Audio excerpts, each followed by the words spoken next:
Hello, പോത്തൻകുടി രാജകുമാരിയുടെ പുതിയൊരു വീഡിയോയിലേക്ക് സ്വാഗതം. ഇന്ന് ഞങ്ങൾ പരിചയപ്പെടുത്തുന്നത് വെഡ്ഡിംഗ് സാരിയുടെ പുതിയൊരു കളക്ഷനാണ്. ഇത് കാഞ്ചീപുരത്തിൻ്റെ ഒരു പുതിയ മോഡലാണ്, പുതിയ ഡിസൈനാണ്. കാഞ്ചീപുരത്തിൻ്റെ ടിഷ്യൂ മോഡൽ സാരിയാണ്. ഇത് സാരിയുടെ മുന്താണിയാണ്. ഈ ഡിസൈൻ വരുന്നത് നമ്മുടെ സാരിയുടെ ഫസ്റ്റ് പോർഷൻ കൊടുക്കുന്ന സ്ഥലമാണ്. ഇത് നമുക്ക് 6.5 മീറ്റർ സാരി ഉണ്ട്.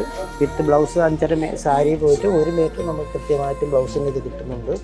പുതിയൊരു കളക്ഷൻസാണ്. കാഞ്ചീപുരത്തിൻ്റെ ഏറ്റവും നല്ലൊരു സാരിയാണ്. പിന്നെ ഇത് കൂടാതെ ഞങ്ങൾ അവതരിപ്പിക്കുന്നത് ഇതിൻ്റെ വിത്ത് ബ്ലൗസാണ്. ഈ ബ്ലൗസ് ഡിസൈനിങ് ബ്ലൗസാണ്. ഇത് നമുക്ക് ഇത് വർക്ക് ചെയ്യണമെങ്കിൽ തന്നെ ഈ ഒരു ബ്ലൗസിന് 4000 രൂപ കൂടുതൽ നിങ്ങൾ ഒരു ഷോപ്പിൽ വർക്ക് ചെയ്യാൻ കൊടുക്കണം. പക്ഷേ ഇതിപ്പോൾ നമ്മൾ ഇതിൻ്റെ കൂടെ ആഡ് ചെയ്യുകയാണ്. ഇത് എന്തുകൊണ്ടും ലാഭമാണ്. 2 കയ്യിൽ വർക്ക് വരും. ബ്ലൗസിൻ്റെ ബാക്ക് ഭാഗത്ത് ഈ വർക്കം വരും.